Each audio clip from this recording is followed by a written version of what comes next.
Enfield की reliability, ठीक है, रिलायबिलिटी। ओके, मतलब made like iron, you have to buy it, just go for it, there is nothing. कुछ करवा रखा है आपने? ये रैप एक्चुअली, ये रैप है बेसिकली। तो वैसे कौन सा guys, welcome back to another video. तो आज की वीडियो में हमारे सामने है रॉयल एनफील्ड की GT 650 और इसके ओनर। कैसे हैं भाई आप? बढ़िया बढ़िया। वीडियो में ज़्यादा टाइम वेस्ट ना करते हुए, क्यों ली आखिर GT 650 क्यों ली? बहुत लोगों का क्वेश्चन रहता है। हैवी बाइक है, मेंटेन करनी पड़ती है, ज़्यादा खाती है पेट्रोल वगैरह, तो क्यों ली? मतलब ये जानना चाहूँगा आपसे, बताइए प्लीज़। भाई सिर्फ इसके 3 ही आंसर हैं टोटल। हाँ। टोटल 3 आंसर हैं। हाँ पहला जी। तो ये कि भाई रॉयल एनफील्ड की रिलायबिलिटी, ठीक है, रिलायबिलिटी। ओके, मतलब मेड लाइक आयरन, गिरा दो कुछ भी कर दो कोई टेंशन नहीं। आप उसके पास हैंडल के पास खड़े हो जाइए। हाँ जी, बताइए। तो रिलायबिलिटी अच्छी है, bike built like a tank, गिरा दो कोई टेंशन नहीं। दूसरा पॉइंट सबसे बड़ा, बिगर इंजन, 650 सीसी। 650 सीसी। तो मतलब इससे पहले आप कौन सी बाइक ओन कर रहे थे? मतलब रॉयल एनफील्ड के साथ ही बेसिकली एक रहता है ना कि हम रॉयल एनफील्ड ही चलाते हैं, पहले भी थी अभी भी ये है, ऐसा? This is the first royal Enfield I have ever driven. यार दैट्स वेरी ग्रेट यार। एंड इससे पहले आपको मतलब पहली बाइक है आपकी, या पहले भी कोई और बाइक आप ओन कर चुके हैं पहला? I have never owned any bigger segment bike. So you have like 100 cc's and all that. 100 CC and all that. Okay, so this is the big jump for you and I hope थोड़ा emotional touch वगैरह भी basically इसके साथ होगा bike के साथ। Definitely. So कितना time हो गया, मतलब कितने में ली थी? आप बता पाएंगे प्राइस वगैरह का वेरिएंट अगर? मैंने लिया था 2021 में। अच्छा। And that costed me around 3.6, 3.7 into 2021. Okay, on road price बिल्कुल फुल कैश पेमेंट वगैरह सब कुछ कर आके। सो अब कितनी चल चुकी है एक बार आप बताएंगे प्लीज? ये ज्यादा नहीं है, आई थिंक 14,000 15,000 अराउंड। 14,000। सो अभी तक का कैसा एक्सपीरियंस रहा है टोटल, एक वर्ड में अगर बताना हो? बिल्कुल जस्ट कहते हैं ना, just. You have to buy it, just go for it. There is nothing to stop you. And what about maintenance?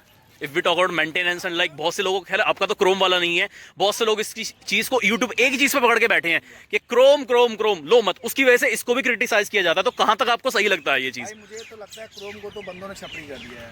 छपरी कर दिया है? लाइक कैसे, कोई एग्जांपल बताना चाहेंगे आप? हर बंदा क्रोम लेके घूमता है। हर बंदा क्रोम ले। You don't want to be associated with the bike which every guy has.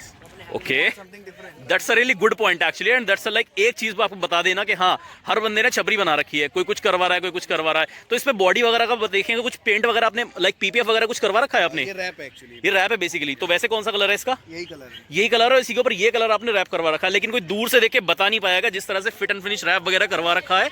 So rap वगैरह में देखिए बहुत से लोगों का क्वेश्चन रहता है कि कोई भी रैप करवा लो, ऐसा कुछ क्वालिटी कंसर्न। देखिए आप इस बात को मानेंगे कि थोड़ा सा एक बार को ज्यादा इन्वेस्ट कर दो, लेकिन रैप अच्छी करवा लो आप। Exactly. तो इसमें कितना खर्चा आया लमसम आपका, अगर बताएंगे? आई थिंक 4,000 समथिंग मेरा एक्सपेंस हुआ इस रैप पे। ओके, 4,000। तो कुछ वारंटी वगैरह हमें मिलती है इसमें?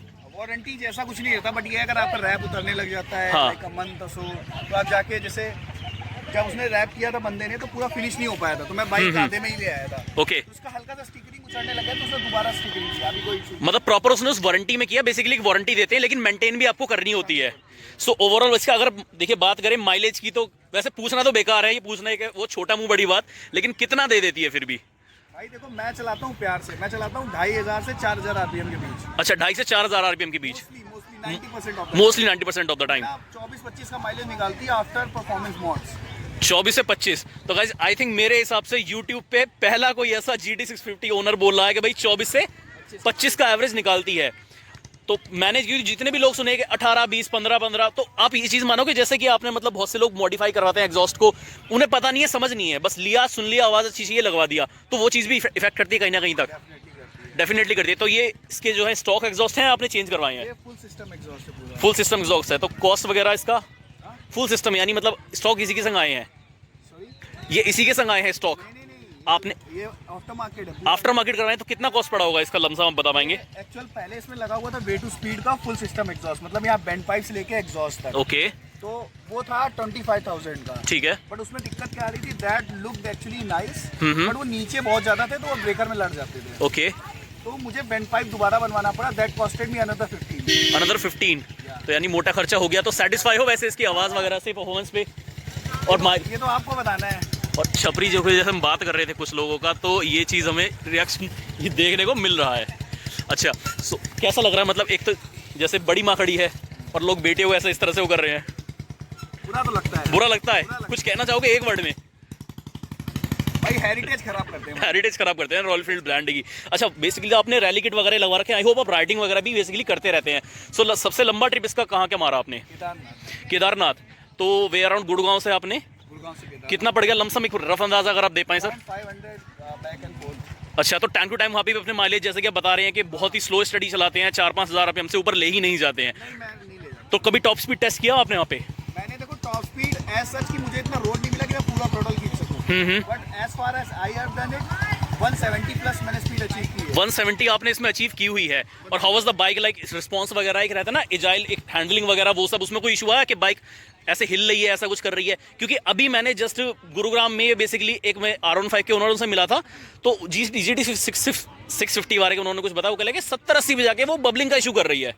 90-100 पे हल्का सा बॉबिंग इशू आता है, हल्का सा बॉबिंग इशू आता है। हाँ, और वो आप मैनेज कर सकते हो अगर आपके टायर्स और फोर कॉइल ये सारा चेक्ड है, तो that won't exist. Four coil वगैरह बेसिकली सस्पेंशन कॉइल की यहाँ पे बात हो रही है। और अच्छी तरह से अब तक जितना मैं देख पा रहा हूँ, कोई देख के कह ही नहीं सकता कैमरे में भी कि बाइक 12 से 15,000 एक्चुअली किलोमीटर चल चुकी है।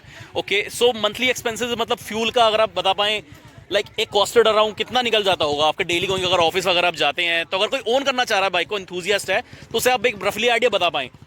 मैं अराउंड 500 से 1000 रुपए स्पेंड करता हूँ पर वीक इस पे 500 से 1000 रुपए एक्सपेंस चलाता मैं तो उस बेसिस पे। 500 to 1000 मेरा स्पेंड। ओके, और लाइट एंड मेंटेनेंस की अगर बात करें तो कितनी महंगी पड़ती है? बेसिकली बहुत लोगों का मेंटेनेंस का भी इशू रहता है बहुत से लोगों का, क्योंकि कुछ बाइक्स ऐसी हैं जैसे यहाँ पे रॉयल एनफील्ड, कुछ ऐसी बाइक्स हैं जिनमें मेंटेनेंस ज़्यादा नहीं लिखता, लेकिन सुना है कि इसमें मेंटेनेंस ज़्यादा, तो थोड़ा बहुत आप इस पर अगर प्रकाश डालेंगे तो ज़्यादा बेहतर रहेगा। Totally depends on you. मैंने लास्ट सर्विस लास्ट ईयर कराई थी। लास्ट सर्विस लास्ट ईयर, कराई इसका सर्विस इंटरवल क्या है बेसिकली? वैसे तो इसका सर्विस इंटरवल है विद इन 6 मंथ और 5000 किलोमीटर जो स्टार्टिंग में बोलते हैं। ऑलराइट। हाँ, फिर वो 10,000 के बाद आई थिंक 20 हो जाता है। और मोस्टली वो बोलते हैं कि विद इन 6 मंथ करा लो। And is totally up to you, आप कितनी अच्छी तरीके से चला लो। अगर ज्यादा रफ चला रहे हो तो थोड़ा जल्दी करवाना पड़ेगा। ऑयल का थोड़ा आइडिया दे पाएंगे, लाइक कौन सा लिक्विड मॉल या मोटुल वगैरह का आप ऑयल यूज कर पा रहे हो, या आप स्टॉक वहीं का? मैं अभी तक तो I am running stock, Motul लोग रिकमेंड करते हैं। And how was the overall performance, like vibration, handling वगैरह ये सब रहता है कि ऑयल वगैरह वो काफी हद तक कंट्रोल कर लेता है, तो ऐसा कुछ इशू इसमें आया है? ऐसा कुछ नहीं, मतलब एज सच देखो it has its flaws, no denying it, okay, but मतलब overall it's a complete package, so you have to accept it, that's the point. That's I totally understand. And heating का issue बहुत लोग कहते हैं कि भैया heating में, That's where the engine cover comes in. Okay, that's These totally, are K Diablo engine covers. They are imported from Thailand or Indonesia, I forgot, but they are made by K Speed actually. Oh that's great, that's really great. और ये मतलब काफी cover भी करेगा, God forbid ऐसा ना हो, लेकिन अगर बाइक में कोई ऐसा इशू आए गिरे तो ये आपके इंजन को एटलीस्ट कवर कर लेगा। बहुत से लोग ये कहते हैं कि यार महंगा पड़ता है, ये सब चीजें हैं, नहीं करवाना चाहिए, बट आई थिंक ये एक मस्ट चीज है। This actually makes your bike look beautiful as well as if your foot touches somehow. If you touch by hand itself, it's not that warm. But if you touch your engine, you will get burnt. Definitely, So that's the benefit of it. definitely. And I think this is a BS6, not BS4. This BS6 bike. तो काफी लोगों का कहना है BS6 के बाद performance का कुछ इशू आता है, लैग आता है, ऐसा आई थिंक मुझे तो नहीं लगता, क्योंकि royal Enfield well defined company है, R&D करती है अच्छी खासी अगर कोई प्रोडक्ट को अगर ला रही है। अच्छा, काफी सारे देखिए फीचर्स तो हो गए, फ्लॉस कुछ आप बताना चाहेंगे? वैसे ज्यादा फ्लॉस वैसे बाइक में है नहीं, हीटिंग इशू को छोड़ के, क्योंकि देखिए बड़ी बाइक है वो तो हीट होगी, उसके अलावा कुछ आपको लगा कि रॉयल एनफील्ड कुछ कर सकती थी, कुछ आपको लगा ऐसा कोई फीडबैक? ओके, लाइक आप बता पाएंगे प्लीज थोड़ा? It's not reliable at all. So at some point, if you fill your tank, and you'll see like it's full all the time. Okay. But the moment you reach like let's say 50-60 kilometers, it will drop by like 2 bars or something. Okay, okay. So that's not very reliable. The fuel gauge is not consistent, तो आप ये feedback देना चाहेंगे? उसके अलावा और कोई छोटा मोटा फीडबैक लाइक टायर वगैरह, ग्रिप वगैरह? क्योंकि आगे देख रहा हूँ आई थिंक सीएट का टायर है, तो स्टॉक टायर है आपने बाहर से डलवाया है? This is a aftermarket Seat tubeless. So this same tire comes with the stock bike if you buy. Okay. That's not tubeless, that's a tube tire. That's a tube tire, तो आपने बताया कि आपने वो चेंज करवाया basically, and shock absorber पीछे का आपने वो सेम है, वो तो सब सेम ही रहेगा? Shock absorbers I have changed. You have changed. Okay, so मतलब एक लाइन में अगर कहना चाहे तो बंदा लेना चाहे तो ले सकता है, लेकिन कुछ आप टिप्स वगैरह देना चाहेंगे कुछ बंदों को, लाइक जैसे short rider? Short I think आ जाएगी आराम से, शॉर्ट राइडर से आराम से राइड कर सकते हैं। There are a lot of ways to adjust it. I am not very tall as you can see. I am हाँ. 5'7", 5'8". Alright, And I'm managing it fine. So you are happy with the bike, you can easily manage, you can easily maneuver in the traffic, like you can आराम से it's on skill. If you have the skill, you'll pull it. improve your skill, don't blame the tool, Yep. you can say. So thank you so much भाई basically review देने के लिए। And so bike जिनको भी लेना चाहे ले सकते हो। एंड एक कॉस्ट आप बता पाएंगे? आपने बताया था 367 आई थिंक, और अभी 4 लाख के आसपास की आ रही है, 4+ आ रही है। तो guys thank you so much for the video watching, and do consider subscribe and share with the video. Thank you so much.